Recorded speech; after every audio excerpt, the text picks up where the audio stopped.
Stephen, I was, as we went into southern Gaza last week, you see a lot of destruction.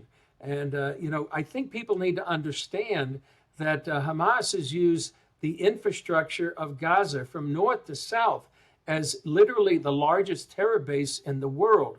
So how do you fight an army that embeds itself in the infrastructure among the population, that doesn't wear uniforms, that can be a civilian in 1 hour and the next hour have an RPG and kind of ambush the IDF?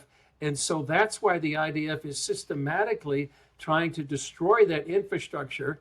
And I think you have to ask yourself, many of these states, nations right now are calling for a Palestinian state. What would they do if they had an army of 10, 20,000, 30,000 men committed to their destruction and yet embedding themselves within the urban warfare and underground in tunnels? How would they respond? And I think the IDF has consistently called people.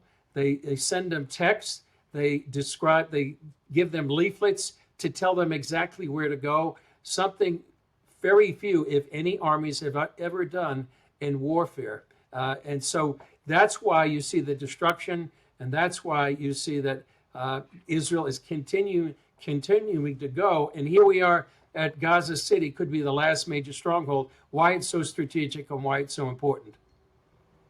So tell me, Chris, what do Christians need to know about this situation on the ground in Gaza? I mean, the media says there's a famine. It says Israel's responsible for a genocide. What's the reality on the ground? Is that a valid major narrative in mainstream media that you think we should be listening to, or is it completely misleading?